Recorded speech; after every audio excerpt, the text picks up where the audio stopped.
Taking a look now at an ex-Formula One driver, in his first race back in Formula E, Nyck de Vries went from 22nd to 15th place, while Eduardo Mortara went up 2 positions to 13th. So, Josh and Ed, is this a good enough start for the rebuilding Mahindra? Qualifying could have been better. De Vries was off the pace all weekend long. In FP2, he was the only driver outside of a second to the rest of the field. He was separated by about 9 tenths off the top of my head. So there's improvements that he needs to catch back up to driving a Formula E car. Don't forget, he's been out of a car effectively since, where were we? Where did he get kicked out? He didn't get kicked out. He went to Formula One, Josh. No, I'm on about when he got kicked out of Formula One the last time he drove a car. When was it? I can't remember off the top of my head. What race was it? It was British Grand Prix, I think, was British Grand Prix. Right. Okay, so that's since July. That's 6-7 months ago now. So, and they did testing, only got a session before the car sort of caught fire.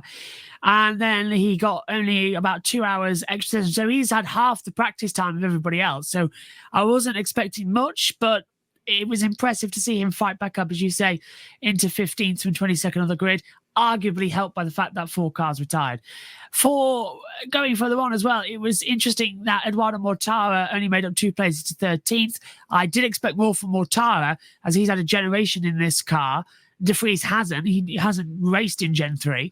So I'm a bit surprised by Edo. I'm hopeful he'll get back up to it. But Mahindra, very much a team that are, I wouldn't say struggling, but they're definitely uneasy coming into season 10. I think I might disagree with you a little bit on this, Josh, because I wasn't expecting anything from Mahindra.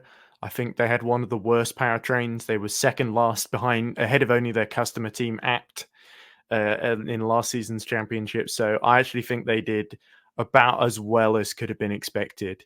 So I feel like Nyck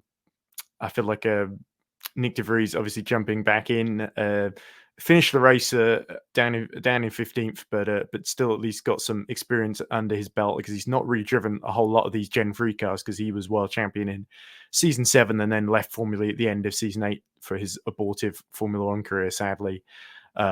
And as for Mortara, I think Mortara snuck out a pretty decent qualifying position and then gained a couple of places through retirements, which really is all that Mahindra is capable of at this phase. We know there's a long-term project that the team principal, Frederick Bertrand, is in the middle of.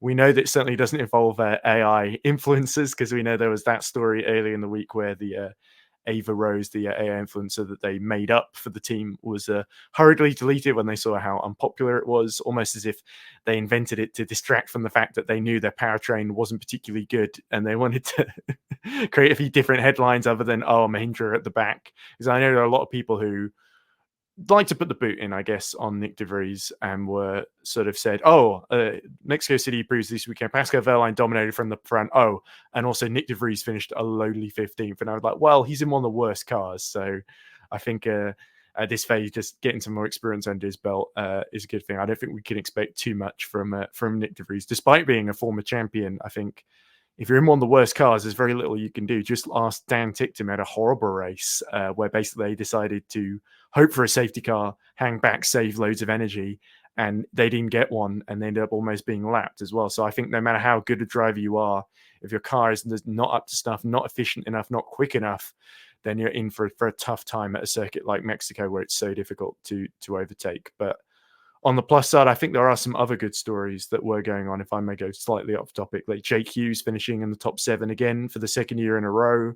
I thought all the DS and Maserati cars did very well. Max Gunther in particular, getting that top 4, I thought was a great drive as well. So I think maybe we didn't focus too much on Maserati and DS, but I think they had a much stronger start to this season than they did last, where they were really struggling to get points. Well, last year, Mortara ended up in the barrier at the first corner, and we were saying, well, what has happened? They were fastest of all in preseason testing, and we come here and they just didn't deliver. So definitely a better start for Maserati and for DS, who had similar powertrain issues, to which we had Mark Preston in the commentary box last year, and I jokingly said to him, I bet you're glad you don't have the battery power this year of the DS, and he chuckled it off a little bit. But definitely a big improvement for them.